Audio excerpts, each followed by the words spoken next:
such sights to show you. This is the Lament Configuration Horror Podcast. I'm Greg Knox, and I'm joined by a lady who will tear your soul apart, our resident body count girl, Reoffend. And Jesus wept. Thanks for the intro, Greg. It's time to raise some hell, and it's already begun. So this is our second instalment in the Hellraiser special show, where we're covering films 3 to 9 in the epic franchise.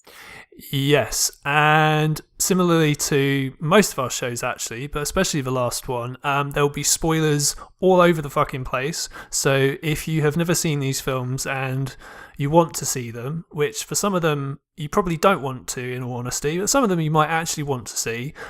So Rhea has our usual warning for those of you who are averse to such things and bad language. Indeed. So if you don't want to watch these sequels, we've watched them for you, and this is like a handy summary of what is to follow should you not want to spend the time doing that. So the warning as follows. Warning. The following broadcast may contain Hellraiser spoilers, extreme language, violence, and topics considered graphic or adult, not for those of a sensitive disposition. So, following Hellbound Hellraiser 2, New World, the company who made the first two Hellraiser films, and Clive Barker's own production company both go out of business. Clive Barker's company went out of business because of Nightbreed, which is the film he made after Hellraiser. And now I've seen Nightbreed. I've seen it in kind of its theatrical form, which is fucked up completely by the studio, and I've seen it in a longer form at Fright Fest. And the film is kind of interesting, but flawed, ultimately very flawed. I think Barker was kind of too ambitious, and he kind of, his story doesn't really make a lot of sense. But anyway, the film did not do very well at the box office, and as a result, his company went bankrupt. So long story short, the rights for Hellraiser end up at Dimension Films, which is a production company owned by Miramax, a film company owned by the Weinstein brothers. Which brings us to Hellraiser 3, and there were various different versions of the story of Hellraiser 3 kind of in development at one time or another. Peter Atkins, who is actually in this film as one of the really shit Cenobites that we're going to talk about, he wrote this film as well as Hellraiser 2 and 4. Basically, he had about 6 different stories that him and Clive Barker kind of talked about, and basically, this is just one of them that they decided to do. Other stories included a film taking place in ancient Egypt, and as I mentioned on the last show, there was plans to bring back Claire Higgins' character, Julia, but that didn't happen. So instead, we got this instead. So it's directed by Anthony Hickox. It is. It's a 1992 film after our last one, which was 89. So quite a large gap between that. And the synopsis, I mean, it is difficult to place, like you say, there's a lot of different ideas for the stories. So the short version is a reporter must send the newly unbound Pinhead, who's come back, and his Cenobites or legions back to hell. So that's just a really brief synopsis. Yeah, so the story of this one, kind of in short form, is the Pillar of Souls that appeared at the end of the previous film is bought by a yuppie douchebag, basically called J.P. Monroe, who owns this club called the Boiler Room. And essentially, it's a third film in the series where essentially it's one character has to kill people to revive another character, in this case, Pinhead. Yeah, with the introduction of a lot of new creative Cenobites, which actually made me like this film a lot more as soon as I got into that whole thing. Right, okay. Well, yeah. I quite liked this film. I thought it was fun, but I'm guessing that you didn't, and I've heard a lot of other people slate this. Yeah, well, okay. I mean, my kind of feeling on it is this. I would say after Hellbound, it is probably the best Hellraiser sequel, if only because it's actually sticking close to the actual Hellraiser mythology, and it's actually a proper Hellraiser story. For sure, it's definitely the best of the ones that we're going to discuss on this show. But I liked it the most. However, there's a lot of things about this film that I really don't like and that irk me. Let's put it that way. Well, from my impression of it is that it's fairly cheesy in places as well. So I did guess that you weren't going to like it, but I thought there were a lot of fun elements to this film, a lot of creativity, like I say, and a lot of new interesting Cenobites that you get to see sort of how they're made. add to that the body count is quite high. So we've got 23 deaths in this one. Although potentially it's a lot more because at one point there's a scene of utter destruction caused by Pinhead, which I think is the point where I decided that I actually really quite like this film. So potentially there's maybe 100 deaths in this film, but we're not really sure. It's difficult to gauge. So again, it's like they just topped the second one by going even further with the amount of deaths that the Cenobites and Pinhead himself causes. And you do get a large feature of Pinhead and a lot more of a viewing of his character and him being evil, which is enjoyable. Yeah, I take all that on board. However, as you've mentioned it a couple of times, I feel I must bring it up now, even though it happens near the end of the film. So the new kind of Cenobites are all shit. Literally, they are all shit without exception. Now, the worst one, and people always say this, but it's very true, is the DJ Cenobite, or CD Head Cenobite, I believe is his official name, which is ridiculous looking. It's fucking ridiculous looking. It's a thing that throws CDs at people and kills them. I mean, come on, that is fucking ridiculous. I just found that really funny. It's just an element of comedy. I quite like the one called Barbie Cenobite, where it's barbed wire in the face, and there's like a camera head Cenobite, which is a little bit ridiculous, but at the same time quite creepy. And then another one called Dreamer Cenobite. Yeah, I mean, the camera head guy I really didn't like, because in the last show we talked about Dr. Chenard. When he's a Cenobite, he comes out with some one-liners that could be seen as cheesy. However, it's in the delivery and the tone is quite serious, so it actually works quite well. Another one of the issues I have with this film is they basically tried to turn Pinhead into Freddy Krueger, and I don't know, the Nightmare on Elm Street films at this point were all basically like a joke, and Freddy was just like a really shit comedian, and they kind of carried that off into this one. So you've got this guy with the camera head, so that's a wrap, and it's like, for fuck's sake. Those bits did make me laugh, but I have to say I quite like the Piston Head Cenobite. I thought he was pretty evil in places. I liked the Barbie Cenobite, and I didn't mind the humour in it because I thought it was quite a fun film, but I would have preferred it to be more serious.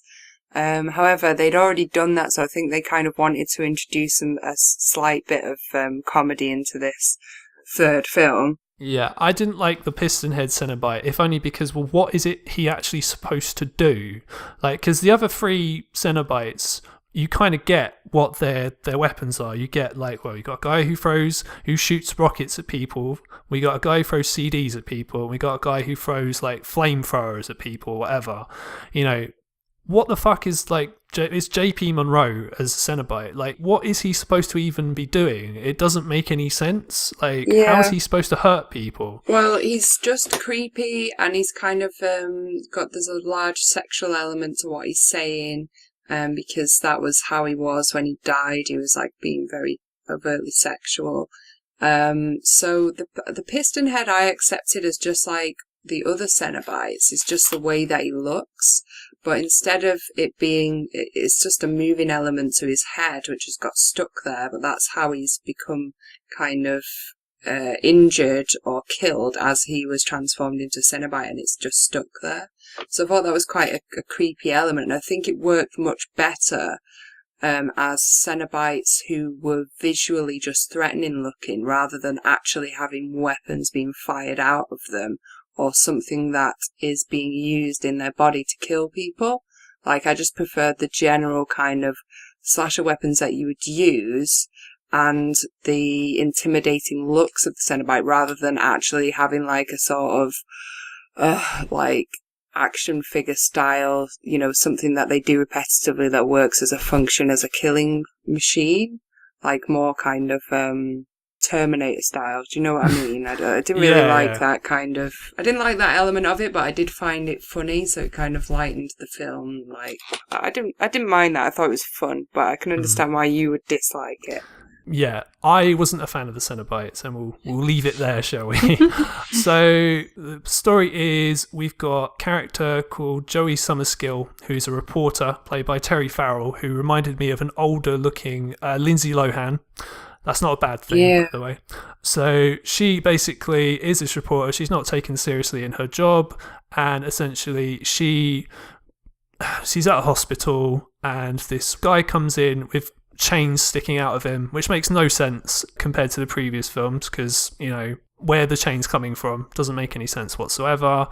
And he's the first death in the film because he explodes. Yeah, and like you say, a lot of it's centered around the Boiler Room Club, and that's quite a cool sort of location for the deaths. And there's this epic scene. Like, I won't go through everything because we've got a lot to get through today. But yes, there's this epic scene where there's just a succession, like almost like a conga line of deaths going on, where there's like chains thrown out and people kind of develop into rows and different things are fired out, and this room is like kind of like, obviously it's called the Boiler Room, so it's like a basement-esque type room, nightclub, and there's no way that they can get out. The doors are like behind Pinhead and most probably locked. And it's just death after death after death, including like there's some ice cubes that are like sharp and that fly out and hit somebody. There's loads of interesting deaths going on. And like I say, they sort of gather into rows, and he's like pulling the chains and everything through several at a time. And then at some point the door closes and he's in there, and you just hear a lot of chaos. And it's obvious that there are way more deaths going on behind the door, but you're not sure how many. So the whole room is just obliterated of people with bodies everywhere. So it's quite a standout film, and it obviously contributes to this high death count. And like I say, with one-upmanship from the second film, they increased the death count in this one. Oh yeah, they increased it by loads, and I imagine that you probably would like that aspect of it because so many people die. I didn't really like the scene because it just looked ridiculous. So you've got a woman who, she's killed with an icicle, but it turns into Pinhead's head and then it goes right into her mouth. I thought that looked kind of silly. Yeah, that was silly. Yeah, I didn't really like that bit. And we got the guy who becomes the CD head Cenobite, where his CDs basically all attack him. That's really stupid. You like the people all linked with hook chains. To me, it just reminded me of the Human Centipede. Basically, it just kind of looked like that. Way before that happened. Yeah, though. way before that. Yeah, absolutely. You've also got this kind of introduction to the fact that they recognise that heavy metal fans also really like Hellraiser. So the Boiler Room is like, kind of full of like rockers and some metalheads, and there's like a brief scene where there's like an LA-based metal band called Armored Saint who play a bit of one of their songs in it. So there's kind of that nod to like rock and metal and this nightclub. So I think the whole like nightclub basis and location for the film was all just kind of to get that element in there, and like a good excuse to get the band in there, it looks awesome and it's great for them. I'm sure at the time it was like probably so cool to just get asked to be in the third Hellraiser film. So I quite liked that element of it, and a real life band being in there. Yeah. The Boiler Room did look really cool. It did look like the sort of place I would probably have gone to if it was a real club and I was alive in New York at that point. Because interestingly, the first two films, it's not really 100% clear where they're set, but we are definitely in America now. We are definitely in New York City. So there are bits of this that I like. It's very gory.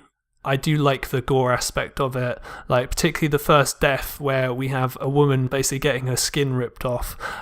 This is after her character basically has sex with JP, and it's quite amusing because the actress who plays that character, she didn't want to get naked.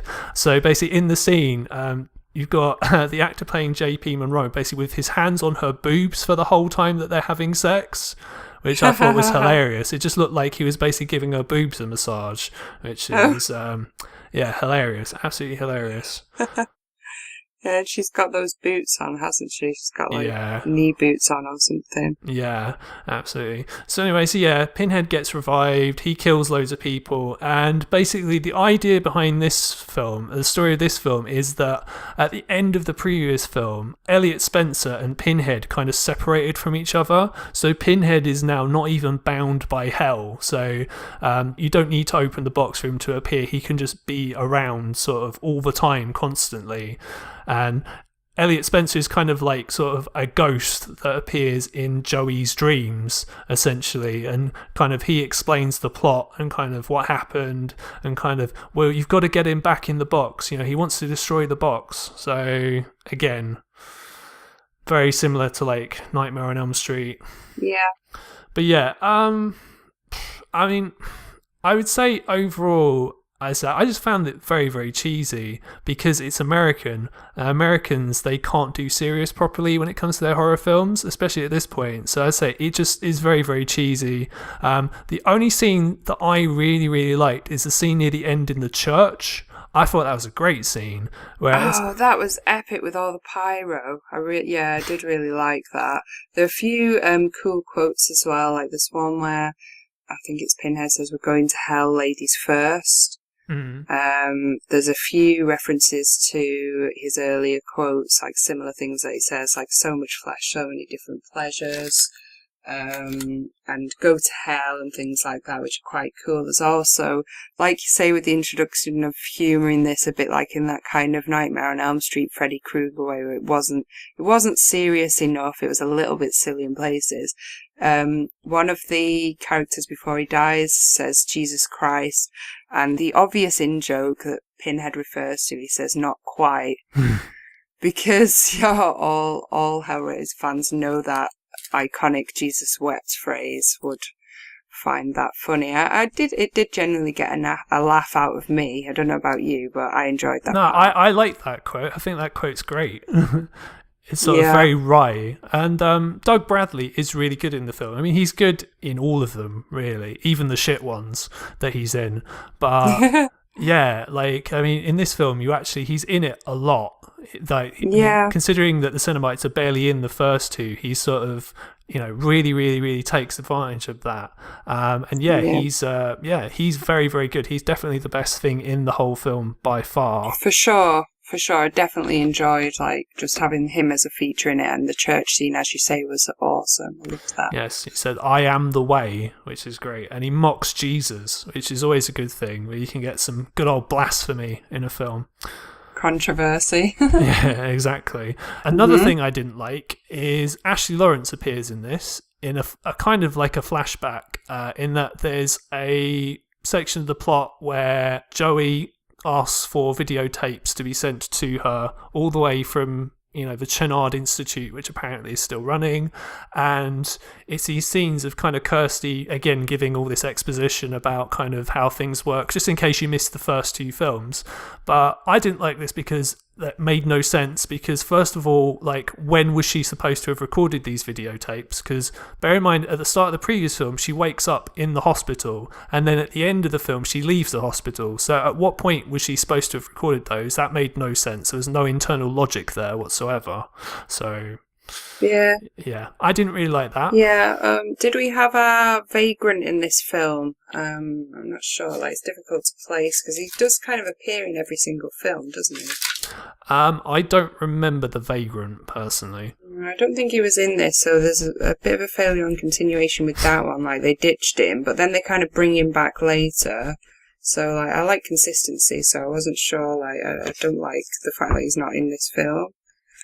I think it was quite a stereotypical bit at the end where, to finish with, like, there's a lot of references to art in this, so obviously the puzzle box is quite a thing of beauty if you look at it. Actually, it's very intricate. It could stand on the shelf as a piece of art, so they've sort of run with that idea and with the Pillar of Souls and everything. So there's a lot of references to art and like exhibitions and just having it on display in public places and things like that, where it's quite possibly going to endanger people. So there's that sort of playing on your mind as you're seeing these being put up as like artwork, and there's this stereotypical bit to finish with where the puzzle box is put into cement, like she puts it in there to sort of get rid of it. And we just all know that when that happens in films, that it's going to end up getting out of there because it's not destroyed, it's just preserved. Oh, of course. So yeah, it's a kind of a bit cliche, the bit where I was like, oh god, can't believe she did that, but okay, makes sense. There's going to be more sequels because, hey, there's 9 altogether. Yeah, absolutely. I mean, yeah, this was fairly successful at the box office. So yeah, obviously, Dimension obviously did want sort of to do as many films as possible because they had this and Halloween on their roster at the time, and Scream as well. So they were trying to milk that horror cash cow as much as possible. Just before we move on from this film, there's another thing that very, very Nightmare on Elm Street is there's a scene near the end where essentially Joey kind of sends all these really shit Cenobites and Pinhead back into the box whence they came, and then she has like a daydream, I guess, because she keeps having all these dreams where like she's seeing her dad who died in the war, and then she gives him the box, and then it's actually Pinhead in disguise, and then I don't know, him and Elliot kind of have this sort of weird confrontation at the end, and then they kind of merge into each other, and again, it just was too similar to Nightmare on Elm Street for my liking, really. It was just a bit, I don't know, too derivative of that, I found. Yeah, I wasn't sure about those elements either, to be honest. I wasn't sure if it really added much to it, but overall, I enjoyed the film. They got Motörhead on board with it. They've targeted the audience, the subcultures that they know like this franchise so far, like the first and second film. So up to this point, like, I'm still loving the franchise up to the third one. I think it goes downhill from here, it's safe to say. Yeah, as Motörhead, anything with Motörhead in it is obviously a good thing, and it's a fucking great song as well, as I'm sure everyone will agree. So yeah, it's a good note to end on, so definitely a good choice for a song to finish on. But yeah, it's, I mean, it sounds as if I hated the film. I didn't hate the film. I thought it was kind of fun.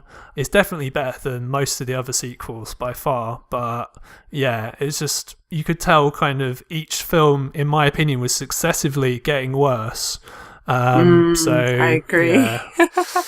Which brings us to the fourth film, which is Hellraiser Bloodline. Now, Clive Barker was an executive producer on Hellraiser 3 Hell on Earth. Now, he's also credited as an executive producer on this film. And again, him and Peter Atkins had this very ambitious idea for a story that took place over 3 time periods. So one in the past about how the Lament family, basically about them, their lineage, about how they created the box, and then it's the modern day, and then it's set in the future. And it's quite an ambitious idea. However, it did not go according to plan, let's put it that way. Yeah, so this is a 1996 film, so moving on to 96, Hellraiser Bloodline. It is one big excuse to set this in space, on a spaceship, which I find quite ridiculous. I don't really like this film. I don't like the title Bloodline. I didn't like that concept. I didn't like that much about it, but there are a few elements that stood out that I did quite enjoy, and it wasn't as bad as some of the later ones, trying to be positive about this. The history and the toy maker element of it was quite cool. I'll read the synopsis anyway, just so you do have that definite summary. In the 22nd century, a scientist attempts to right the wrong his ancestors have created. The puzzle box that opens the gate of hell and unleashes Pinhead and his Cenobite legions is what he's trying to correct. Yeah, so that is the synopsis, and indeed that was kind of the story. Now, in a way, kind of the story behind the film is a lot more interesting than the film itself. So this film is directed by, in the credits, Alan Smithee. However, anyone who knows anything about film will know that Alan Smithee is the pseudonym that is used when a director believes that his work has been compromised and he doesn't want to put his name to something, so he's allowed to use a fake name. So it was actually directed by Kevin Yagher, who is actually best well known as the head puppeteer on the Child's Play franchise. So that's kind of what he's known for mainly, and it was him who directed most of the film. However, the people people at Dimension basically didn't like the fact that Pinhead wasn't in the film until 40 minutes in, and they made all these changes to the story that he didn't approve of, and there were all these rewrites, which seem to happen a lot nowadays in big budget films. So they brought in uncredited Joe Chappelle, who is best known as a director of Halloween: The Curse of Michael Myers, which is one of the worst Halloween sequels. So they brought him in to kind of finish the film off, and the film is a best way I can describe it is it's an ambitious mess.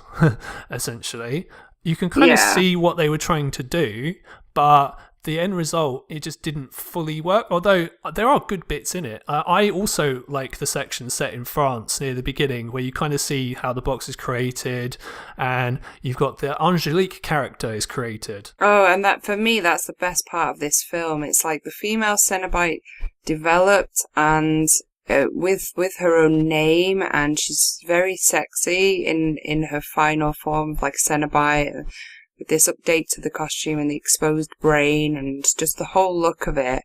A lot of it revolves around her and how she gets there, which is quite cool in itself, but like you say, it's messy, so I did struggle with that, although like I feel like she redeemed the film a lot by just being the main character in this film for me.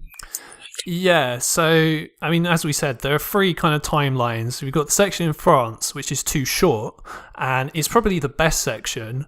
And then we've got the scene which is set in the present day, which is too long, and it's probably the weakest section, although there's a bits that are set in space. So this, I kind of termed Hellraiser in space, because any franchise where you get to a certain number of sequels, eventually you do end up in space. See Leprechaun, see Friday the 13th. Yeah. This did it first, before those films even, so it's kind of a trendsetter in that regard, and it's where that punchline comes from, where it's like, well, if you run out of ideas, why not set it in space? So exactly. Although we had a lot of firsts in Hellraiser, so that's why I find it an impressive franchise. And because it was created in the mid-90s, unfortunately the CGI is not as kind of polished as it would be now. Even though this film was made for a high budget, it's actually got the biggest budget of all the Hellraiser films. It was like $4 million, which doesn't sound like a lot, but back then was. Jesus wept. Yes. Yeah. I do like how you've got this really bad CGI of like the space station, and it just looks like something you'd get on like a PS1 or something like that. It just looks horrendous. Oh yeah, it's terrible. Like, you do have some, like I say, with Hellraiser, pushing sexual boundaries with this kind of ongoing S&M and fetish connotations, which are quite shocking, and I'm sure, raised a hell of a lot of eyebrows. There's like a scene near the beginning, it's like suspension, like with hooks from the ceiling, which is considered quite, like I say, sexual or erotic in a way, and it's this whole pain and pleasure thing that they're constantly bringing up. And they get these quite like sexually kind of and gory scenes in there together, but still pass it off as horror, and it's almost quite sort of like unnoticeable because you're looking at the gore so much, but at the same time it is just so kind of fetishy and dark that I'm sure they must have had a lot of complaints at the time, but I find it so brave that they still push those boundaries and potentially, getting it banned or pissing people off, really. Yeah. I mean, what did you think about the scenes in the present day?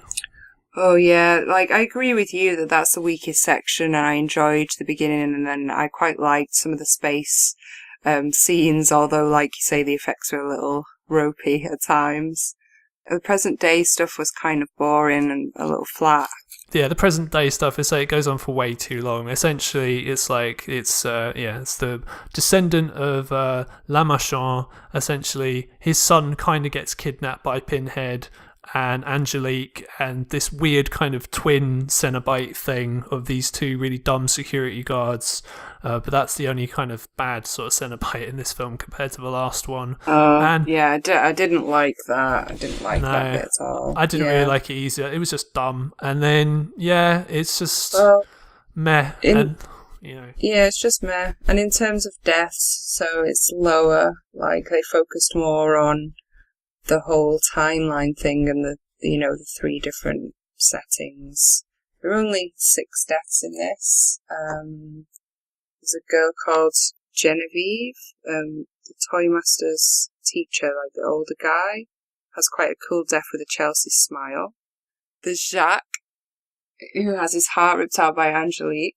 Yes, and he's played by Adam Scott, who's actually quite famous now, but this was like actually one of his first films. And there's like an unknown guy, like kind of a chubby guy in a suit. Oh yeah, point. I didn't like that part. That part was fucking stupid, yeah. And then Jack, and then finally at the end we have Pinhead blowing up in space. Yes, and that is considered like the character's actual death. So if you go on like Wikipedia, there's like a Hellraiser fan Wikipedia, and basically that is considered like the character's proper death. Like, and I think they wanted to finish it at that point. They were like, right, we've had enough now. The franchise needs to die. So I think that's kind of how they wanted to end it. And I mean, yeah, the bits in space are all right. If you ignore the fact they're in space, they're actually quite well done. One thing I find amusing is clearly it was the mid-90s, so virtual reality everyone thought was going to be the next big thing. So we got all these kind of virtual reality scenes which are so 90s. It's so dated. Yeah, it's very dated. However, they did balance that out with a very cool Hell Dog kind of stop motion thing, which I really enjoyed. I was like, oh wait, they've managed to pick it back up here at the end. Well done. yeah, I quite like the Hell Dog as well. It was all right. So yeah, overall, I would say that, I mean, this used to be considered to be the worst of the Hellraiser films. This was almost considered like a joke by like fans of the franchise because it's in space for some of it. You know, however, little did they know kind of where things would go from sort of there on in. So after that, we come to so the first 4 Hellraiser films were all released in cinemas. However, every film since then has been sort of straight to DVD, starting with Hellraiser Inferno, which is the 5th film, and it's directed by Scott Derrickson, and this was the first film he directed. However, he has gone on to obviously direct Doctor Strange, and he directed Sinister, and he directed The Exorcism of Emily Rose. And even though, I mean, in my opinion, this is another controversial sort of Hellraiser film, because the previous film does actually have like defenders now, when it didn't sort of when it first came out. This film was also very, very heavily derided, particularly by Clive Barker. Now, Clive Barker, this is the first film which he had no involvement on whatsoever. And it's one of those kind of stories where what happened was Dimension, they had a screenplay which had nothing to do with Hellraiser whatsoever, and essentially they rewrote it to include Cenobites. So Pinhead only appears a couple of times in the film, and that really, really pissed people off. Yeah, I have to say you can tell that it was written that way and then they just introduced it. That being said, I did feel that this film, I mean, I think I preferred it to the 4th one. It's the year 2000 when this was made, Hellraiser Inferno. And the plot is a shady police detective becomes embroiled in a strange world of murder, sadism, and madness after being assigned a murder investigation against a madman known only as the Engineer. So we're coming back to that original element again, the Engineer of the puzzle blocks. And yeah, like I say, there's not much Pinhead in this. I can see why it pissed people off, but I do feel like I think I preferred it to the 4th one just because of the visuals of the actual Cenobites that are included in this. It's very kind of Silent Hill, pre-Silent Hill. Yeah, I kind of get that. Yeah, I mean, as I said, you can tell, even though it's his first film, you can tell that Derrickson is talented. To me, the films that this kind of reminded me of was Seven. There's a very heavy Seven influence on the film, just in the way it looks, in the story, and also in like some of the things that happen in the film. But there's also, to me, there's a lot of Lynchian elements, particularly Twin Peaks. Like, for example, there's a scene which takes place at, well, it's kind of like a illegal casino, I think is what it's supposed to be. Like, that whole scene, to me, is so Twin Peaks. It's ridiculous. So it could have come out of like Mulholland Drive or something like that. And near the end, there's some surrealist imagery, which again is very Lynchian to me. So anything like that, I'm going to like. Yeah, I think that's why I enjoyed this one more than the 4th one. Because I did like the visuals. I liked that kind of surreal Lynchian style, like you say. I did feel like, so the Cenobites weren't formulaic or recognisable from the first 4 films. So we didn't really have much continuation of that. We just had kind of Pinhead thrown in there, like you say. So there are all these kind of almost like amputated, deformed versions of Cenobites, mostly with sewn up body parts, there's like partial bodies, mostly with no eyes, sometimes with no mouth, or just elements of the original Cenobites put on there. But like I say, it is very kind of nightmarish, like Silent Hill style, which I really quite liked about this film. So essentially what you have is you have a detective who's played by Craig Sheffer, who is the main character in Nightbreed. He is, I'm not gonna lie, he's a bit of a dick. So he is seen like taking money from like a dead body, like in the evidence room, and he cheats on his wife and he does drugs, and generally not really the nicest guy in the world. However, I didn't find that an impediment to enjoying the film. So anyway, he sees a prostitute and then she dies, and he was like, well, hang on, I was with this prostitute, everyone's going to think that I did it. So essentially, because he's a dick, he tries to basically set up his partner so it looks like he did it. And yeah, kind of, as you said, there's a serial killer called the Engineer, keeps taking fingers of children and leaving them at the scenes, which is again very Seven-esque. And yeah, it's very different from the other films, which I think is necessary, because with the formula, if you're like Friday the 13th, you kind of have to do a Friday the 13th film every single time, otherwise the fans are going to get annoyed. But with Hellraiser, because it's more cerebral, you can kind of, in my opinion, kind of try and get away with doing different things. And it's kind of bringing Pinhead back to that kind of moral kind of judge, that arbiter kind of role that he had in the first two films, where he wasn't the antagonist. He's kind of just there to kind of, be the judge on what's going on. Yeah. They also mention the words the Lament configuration, and like in connection with the Engineer, so it's all kind of being explained a little bit more in that sense of things, which is obviously where we got the name of our show from. And yes, in this, we actually clock up the deaths quite nicely. There are 16 deaths in this, which, actually thinking back on the film, I was more fascinated with the visuals and the Cenobites and the effects and the darkness of it all, like you say, all the monsters basically. So I actually didn't, like, looking back on it, I didn't realise that there were 16 deaths. It felt like a lot, because I didn't feel like that was the centre point of the film. But still, like I say, clocking up a high number there. Yeah, so we kind of enjoyed this one, so I'm going to spoil the ending. So if you don't want to know what happens, then skip forward a few minutes. But essentially, it's kind of very Jacob's Ladder. So for anyone who's not seen Jacob's Ladder, essentially it's this idea that you've already died and basically you're now in the afterlife and you're kind of seeing things that aren't really there. So in this case, it's the idea, borrowing from Hellraiser 2, of everyone has their own personal hell. So essentially Pinhead is punishing the main character for being a dick by making him live the same kind of few days over and over and over again. And it comes very Groundhog Day, because like he tries to kill himself and he just ends up at the same point over and over again. So he's doomed to live this same few days for all of eternity, which it's pretty shit. I'm not gonna lie, I probably wouldn't like that. God, yeah. I guess that's like a well-selected sort of formula for one of the Hellraiser films, because in theory that sounds like a really great plot, but it was a little slow to watch. I think it was a great idea, and like I say, I like the sort of visual aspect of the whole thing, so overall, not bad, I would recommend. Yeah, I mean, I say, like you, I also preferred it to the fourth film. So yeah, that's more of a psychological thriller one to sort of recommend there. Then, so Clive Barker, he really didn't like Hellraiser Inferno at all, absolutely hated it. However, he had an uncredited role, and it's the last Hellraiser film that he actually had kind of some involvement with on the next film, which is called Hellraiser Hellseeker, which is directed by Rick Bota, who directed the next three sequels.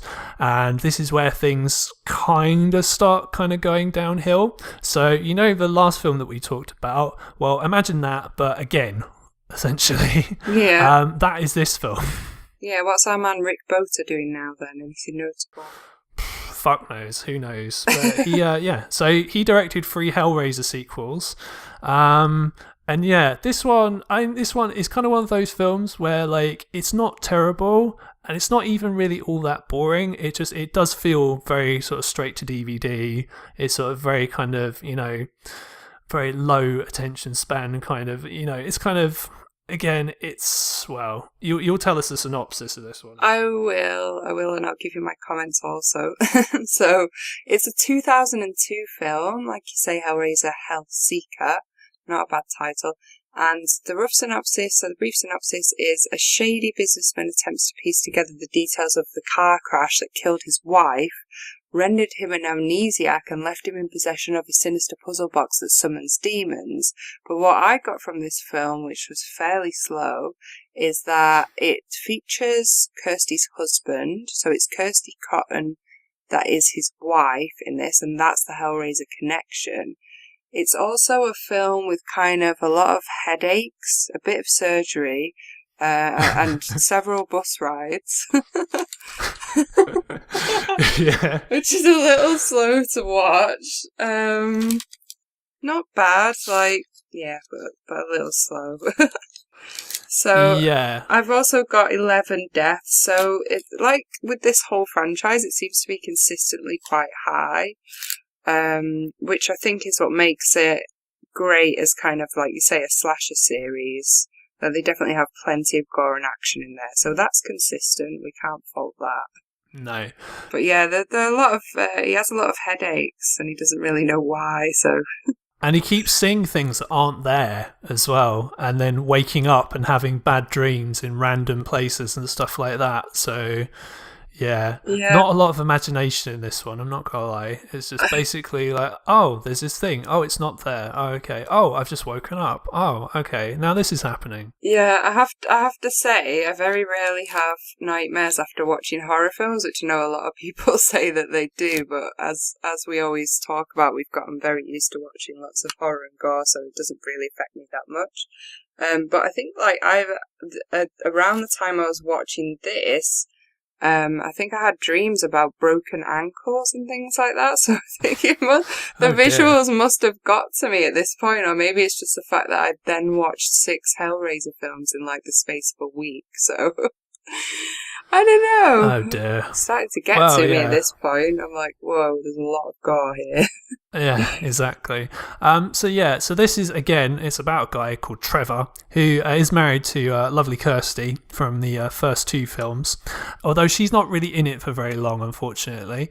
So basically, he is one of these people who must be a complete dick, but he doesn't remember being a dick. So all these women want to fuck him, but even though his wife is apparently dead, he's very faithful to his wife, even though apparently he clearly wasn't, because all these women seem to think, well, why are you acting like this?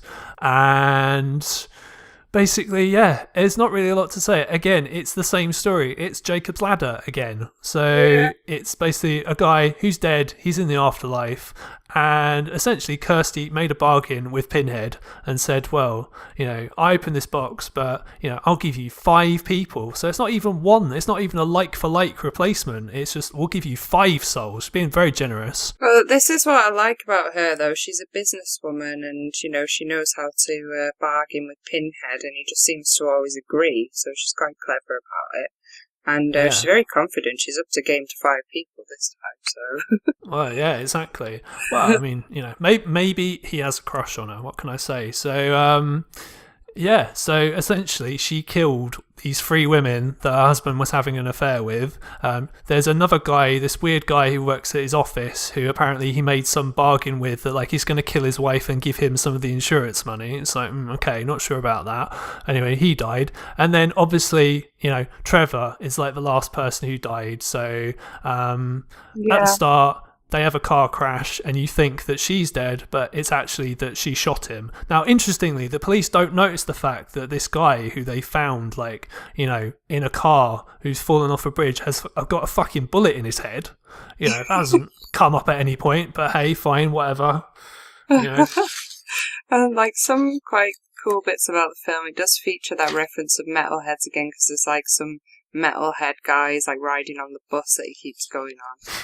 And there's quite a cool scene. Like, did you like the scene with the hand inside the vending machine? That was quite cool. Quite liked that bit. There's a couple of like interesting bits, but there's some terrible CGI, really awful CGI. This is unfortunately Rick Bota's films. They all suffer from really bad CGI, and there's a scene where there's a character who it turns out is basically got two heads, and that just looked awful. Oh god, yeah, I hated that bit. I hated it. There's a scene where Trevor regurgitates this eel. I think it was an eel, maybe it was supposed to be a fish that kind of comes out of his mouth at one point. Oh yeah.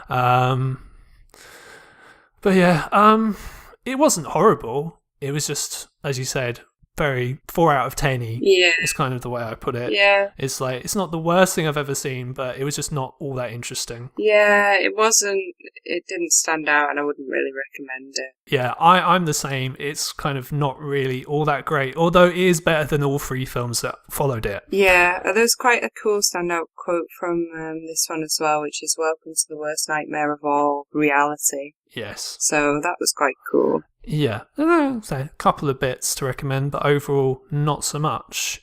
So we come up to the 7th film. Yes, there are still more to go, which is Hellraiser Deader. However, very interesting little side note. I read online. Now, I mentioned earlier that Miramax, they own the rights to all these other horror franchises. So this is around the time that Freddy vs. Jason came out. And Miramax, at one point, apparently they were going to do Pinhead versus Michael Myers. Oh, okay. So Pinhead would be like the equivalent of Freddy, and Mike Myers would be the equivalent of Jason. So would that have been something you'd have been interested in? God, it sounds like a recipe for disaster, really, doesn't it? What about you? Well, I'm glad it didn't happen, just because I don't see how it would have worked, personally. Yeah, but how are they even connected? I can't even picture them in the same world, to be fair. It's not logical. I know it's not supposed to be logical because it's a film and it's, surreal and, well, it's not supposed to make complete sense, but in my mind, they don't belong in the same territory or world. No, but then again, neither do Freddy or Jason. They still made that. I don't know, would it have made money? Probably. It would have been shit though, I think. So kind of glad they didn't do it. So instead they made Hellraiser Deader, which is also directed by Rick Bota. So not really much to be said about this one. I will leave the synopsis to you. Okay, so Hellraiser Deader, straight away I didn't like the title.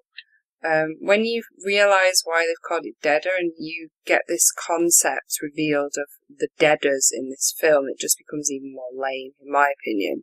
It's a 2005 film. Brief synopsis: a journalist uncovers an underground group who can bring back the dead and slowly becomes drawn into their world. So these Deaders are people that can revive the dead. Which somehow links into these realms of hell and bargaining and all the rest of it, as we know. And it's just yet another kind of quite lame plot with using a journalist, like they've used a reporter before, so it kind of felt like it had already been done, and don't really have that much nothing that great to say about this film. There are 15 deaths in it, so it's quite high on the body count. What do you make of it, Greg? Well, I thought it was the most boring of the Hellraiser films by far. Yeah, let's just say that as a plot, it was deader than the previous Hellraiser films. Yes.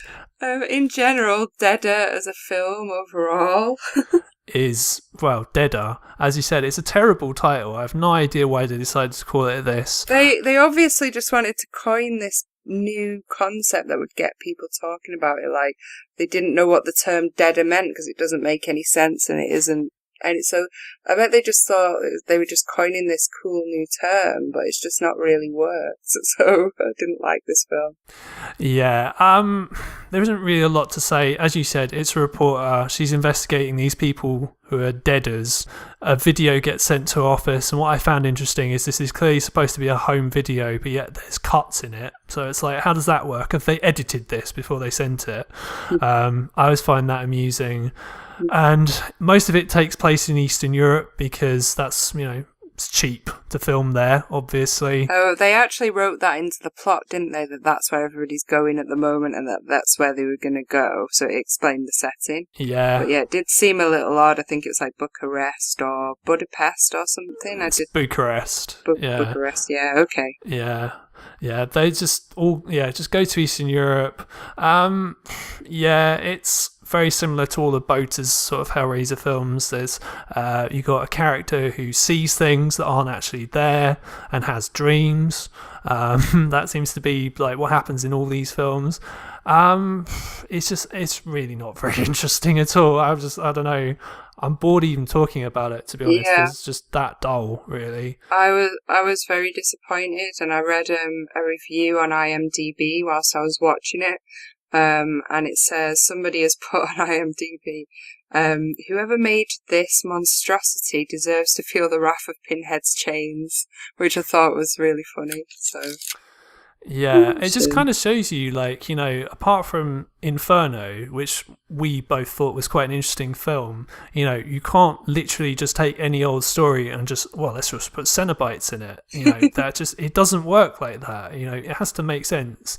Although any kind of, like, links to, like, the first film or the second film are just long gone by this point. Just long gone. There's no attempt whatsoever to it to make any coherent sense or anything like that. It's just, you know, that's the problem. That's the problem with it. That is why it's so terrible and why it's so boring, because you can't relate to the things that you love about it aside from the character Pinhead. I mean, all the complexity of the character and the motives in like the first one and how they continued on from that was awesome. Like, you really wanted to know like what was going to happen, whereas with this it just feels so forced and just, a bit wet, like I said about the journalist. Very wet. The journalist idea, it just feels like an easy way out. It's like, well, we'll have somebody investigate the history of what we've already done, because that's a great way to construct a storyline around looking into elements of things that we've used previously. It just doesn't feel clever enough. It's not really working hard enough. So, yeah, I wasn't too keen on this film. No, neither was I. Fuck it, let's just move on, because it's like there isn't really a lot really we can say about that one. So yeah, that brings us to the 8th film. So this is Hellraiser Hell World, which is the third and final, thankfully, film directed by Rick Bota. And essentially, this makes Hellraiser fans look like massive geeks. Yeah, it does. Yeah, so like I said, 2005 film. When I read the synopsis for this before I watched this film, 'cause I'm like, what more could they possibly do with this franchise? I just laughed so much. So the synopsis is gamers playing an MMORPG game, which is, what does this even stand for, Greg? It's like online role-playing games, isn't it? Basically, something like that, yeah. I don't remember the MM, but basically online role-playing games. So computer gamers, that's the geek connection here. So gamers playing MMORPG based on the Hellraiser franchise find their lives endangered after being invited to a rave, the host of which intends to show them the truth behind the Cenobite myths. And the tagline on the poster or the DVD covers or VHS cover or whatever it was that people purchased at the time, was Evil Goes Online. So it's getting a little ridiculous by this point. This one was better than the last films, better than the 7th one, I would say, but yeah, I don't like the concept. It doesn't fit with Hellraiser, and I don't really like to watch films about online role-playing games.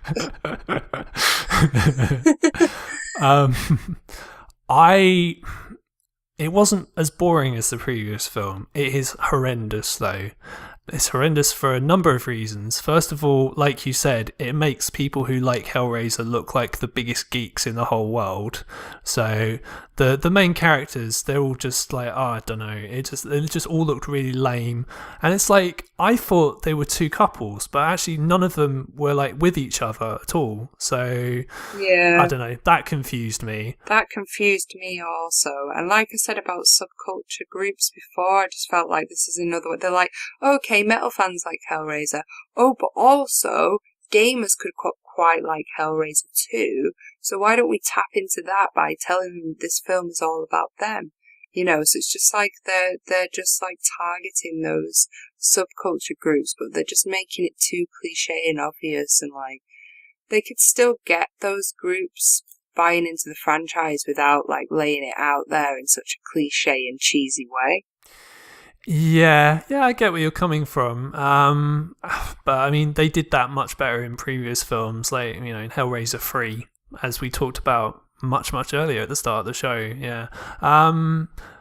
Things about this that annoyed me. So I think whoever wrote this film had obviously just seen Saw. So this is very similar to Saw. The Saw franchise in itself, I think, owes a lot of debt to Hellraiser, because a lot of it is conceptually very similar. I agree. I really do like the Saw franchise, and I was about to say before when we said about the fact that the continuation in this franchise and linking back to the original plots and the characters and everything, it gets lost along the way, which is what makes this franchise disappointing towards the end, whereas I feel that Saw, which obviously came after Hellraiser, they've rectified that by keeping the links throughout and keeping the plots stronger.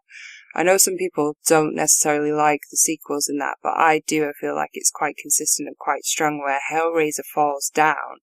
But they have obviously been very inspired by this franchise, and like you say, they do owe it a lot.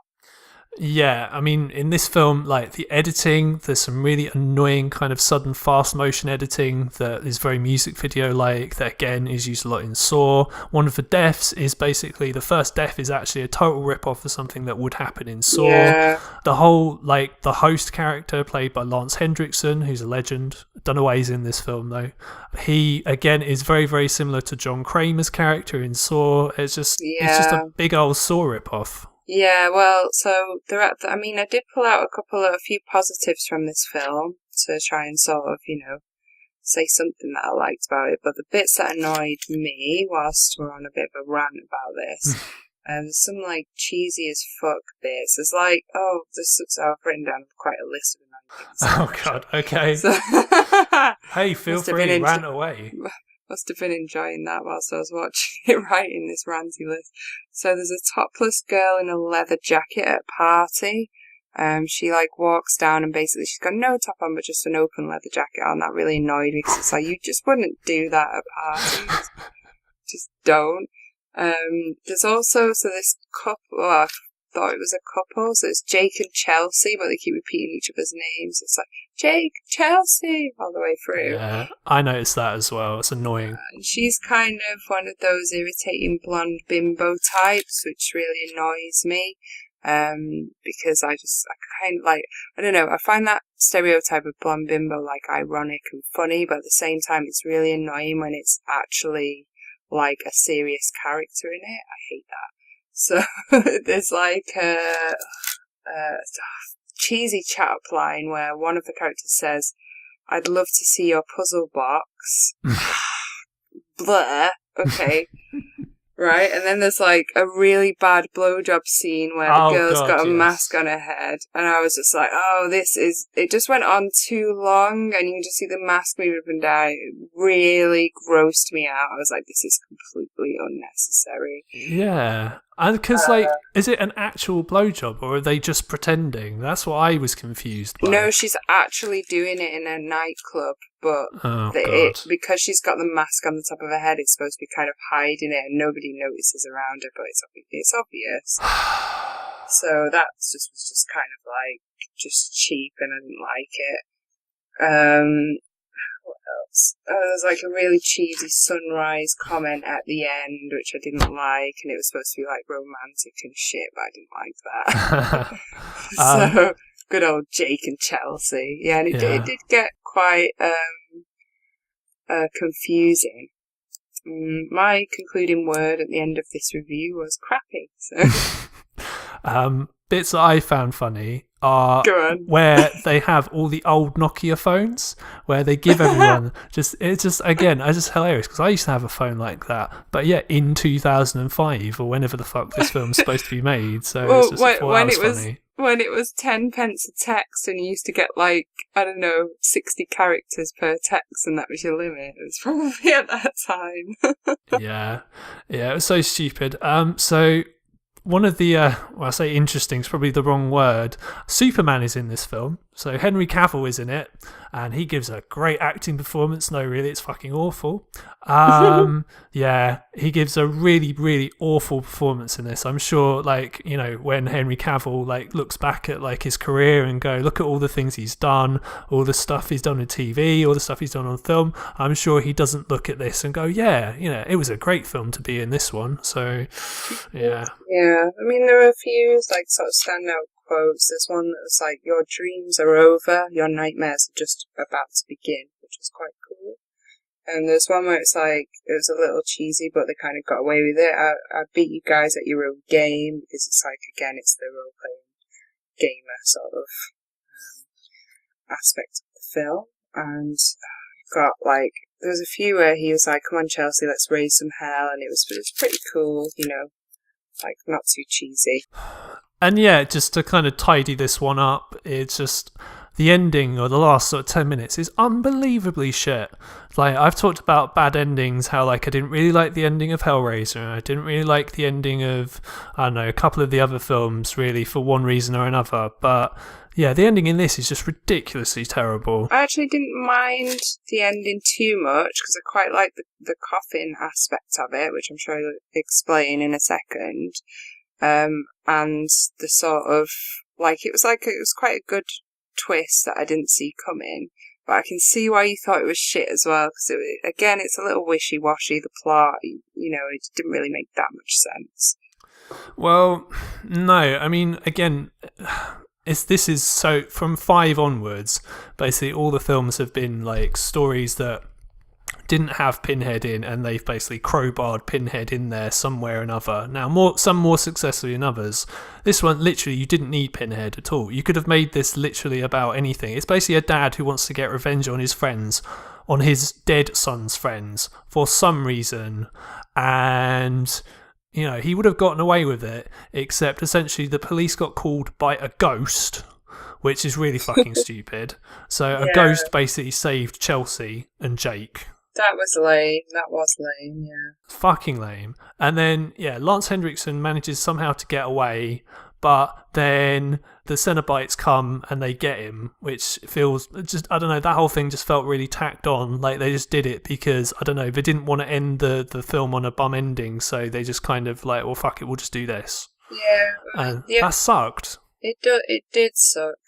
I quite like the fact that the teenagers were all revealed to be in coffins, buried, so they were imagining everything, like, and they had their little Nokias down there or whatever. But because they were imagining everything so vividly, it actually backfired, and instead of being safely buried under the ground where nobody could find them, just living in their own personal hell and torment inside their head, actually backfired and caused them to cause themselves harm whilst they were in this kind of trance-like state that he had put them into.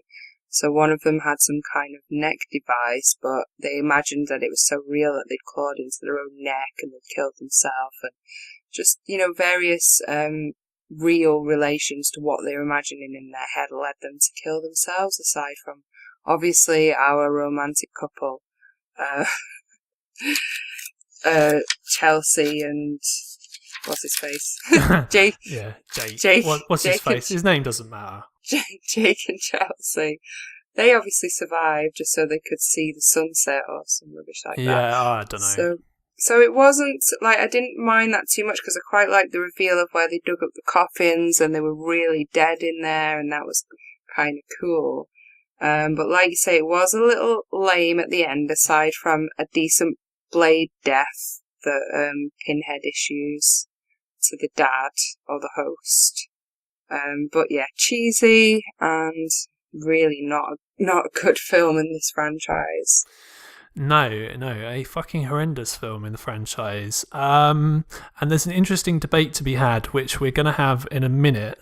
However, before we move on to the next film, there have been rumours for years about a remake of Hellraiser. Now, these kind of ended up sort of centered around 2011 2012 because originally the rumors were that Clive Barker was in fact going to be involved in some way, shape or form. It had his blessing, but it's just never happened, really. I mean, how do you feel about a remake of Hellraiser? Well, I heard the rumour of remake, but as I understood it, they decided to do another sequel. And then I'd heard that it wasn't going to happen, and I was kind of a little relieved because I wasn't sure how this was going to go. So I think, like, I don't know, I think they've got potential to do something to redeem all of these terrible sequels, like they have done with other similar horror films. But at the same time, I'm so apprehensive because they've done so many terrible things with this franchise, like especially towards the end, that I don't know if I want them to. So, how do you feel about it?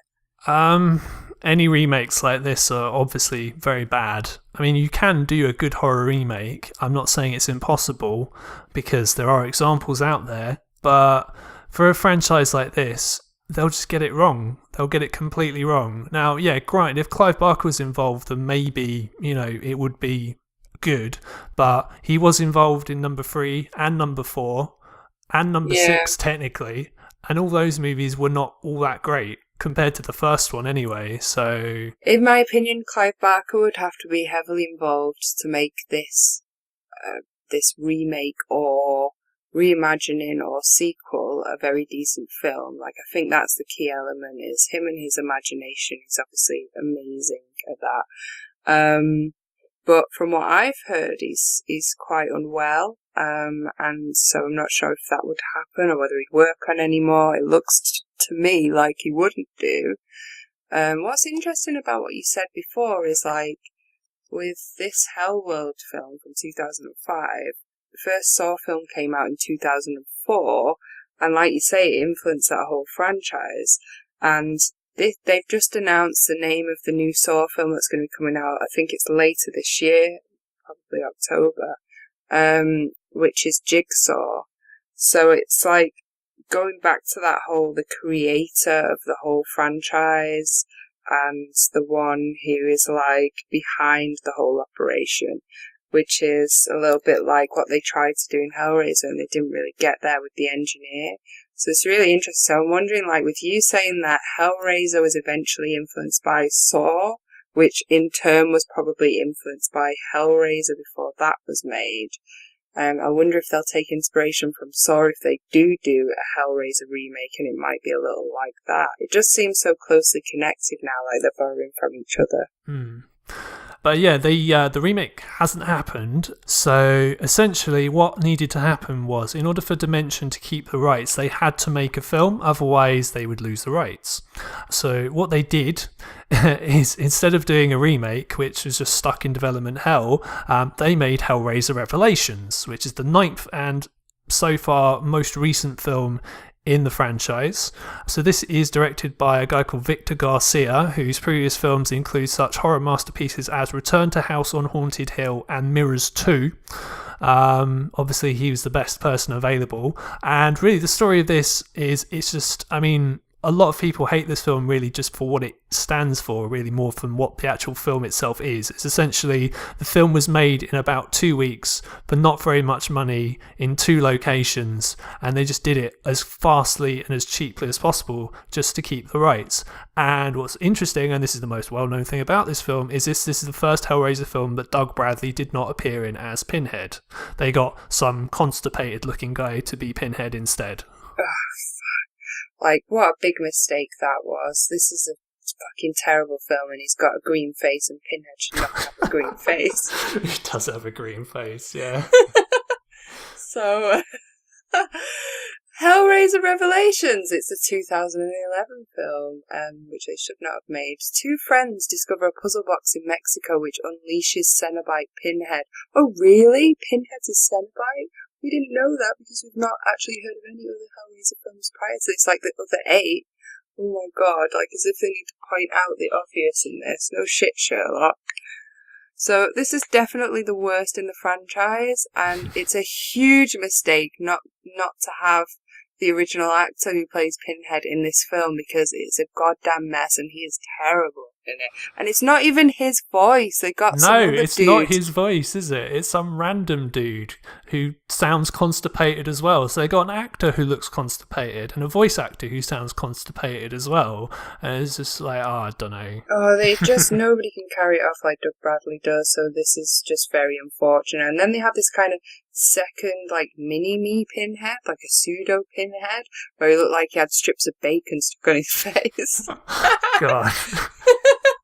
Add to that they jumped on the whole found footage bandwagon, and they threw that in there, plus some kind of subplot of a girl's brother and boyfriend going on holiday to Mexico together, and they're just gonna basically get laid with like prostitutes and then not tell her about it. And obviously she finds out because they die. And that's just so lame. And then it's like, it's set in Mexico, God knows why. But, yeah, it's like, then you're kind of thinking, well, is that where the puzzle box is supposed to come from in the first place? Because that's the only logical connection that I would like to make for them to make a point of making a film in Mexico.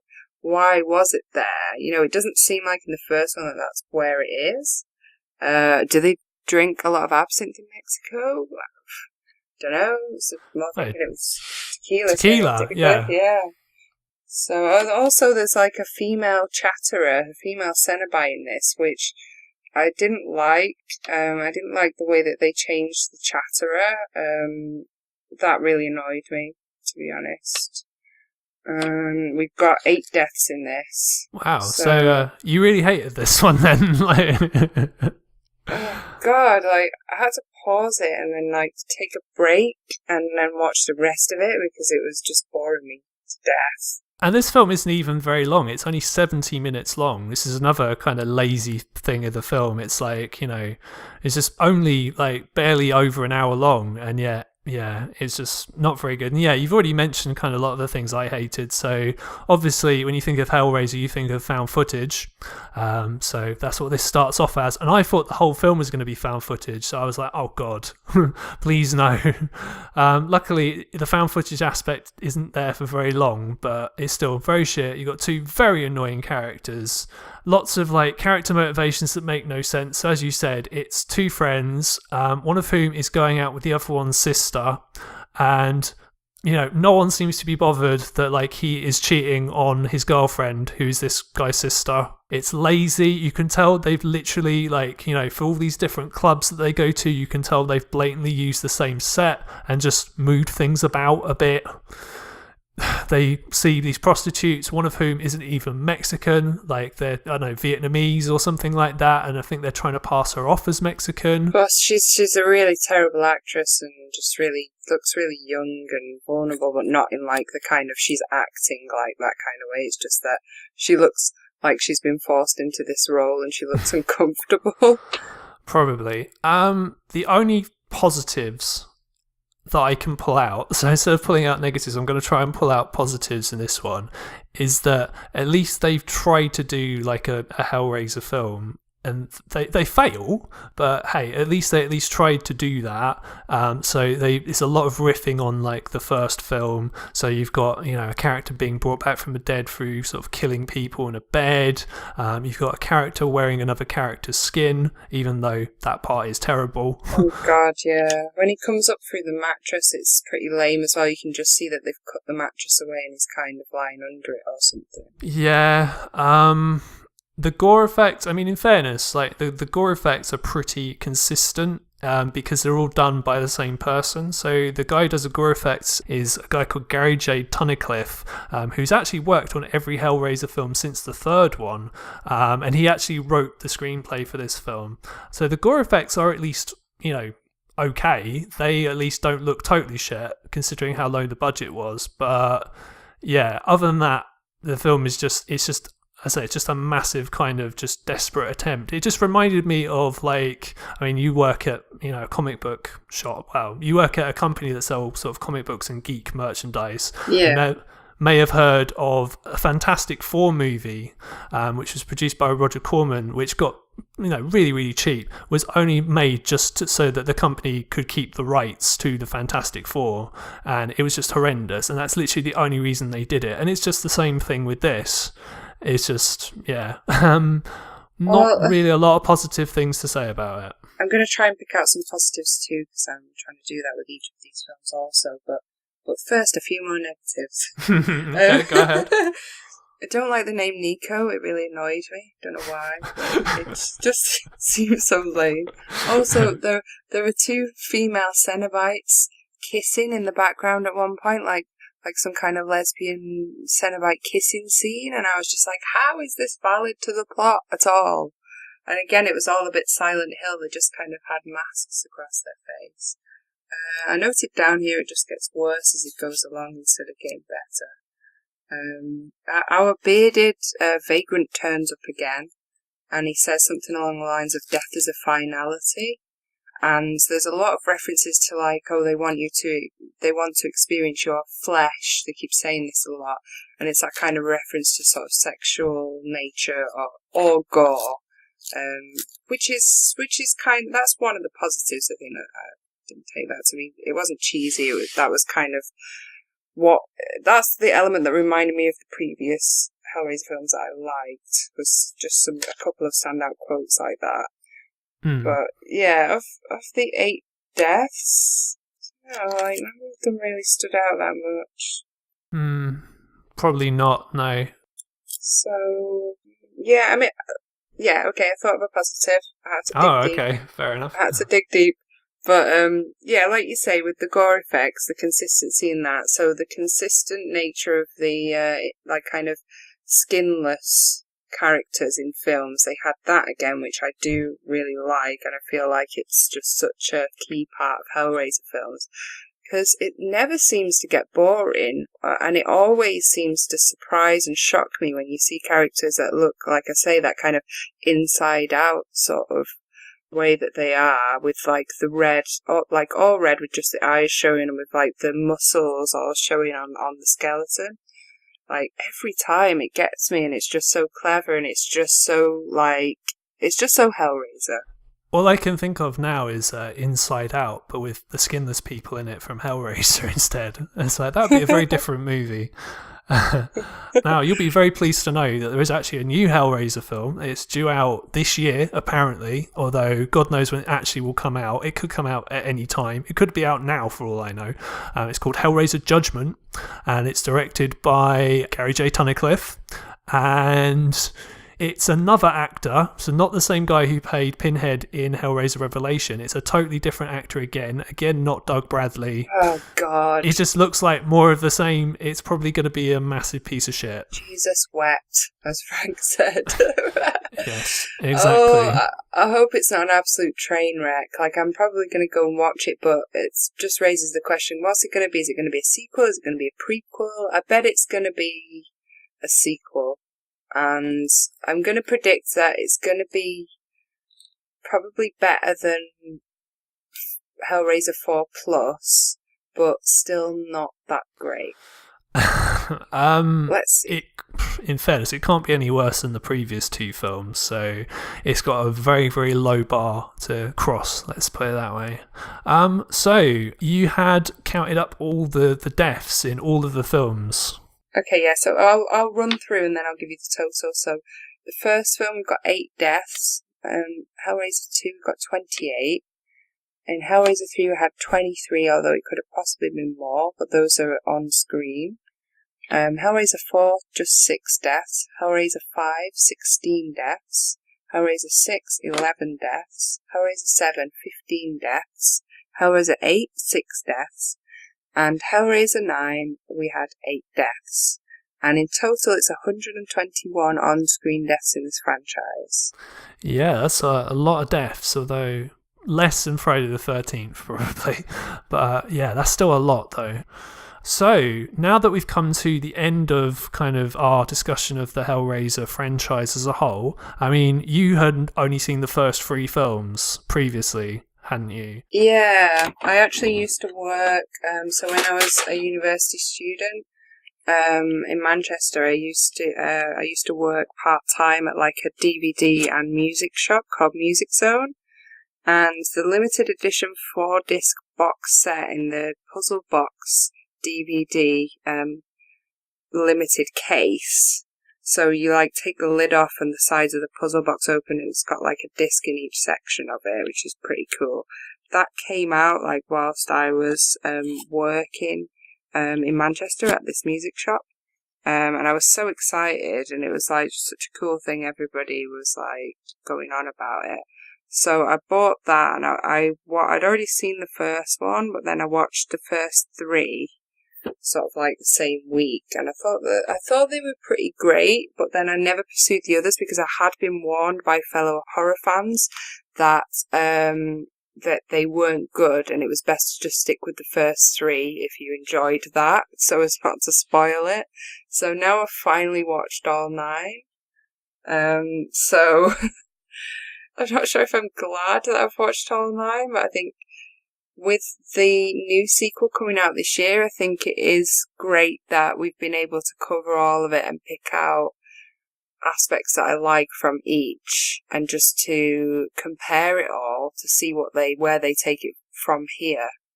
But if I was to recommend somebody to buy, I mean, this box set is really cool. I love having it on my shelf in my room. It looks just like the puzzle box. If I was to recommend purchasing a box set, I would say to buy this because it looks awesome, and the first 3 films are the best. So you can't go wrong with that one. Whether you want to watch the rest of them like we did and be a completist is totally up to you. Yeah, I mean, my opinion is yes, the first 2 are absolutely essential. Probably the third one, if you don't mind the cheesiness of it. The 5th one is quite good and has some merits.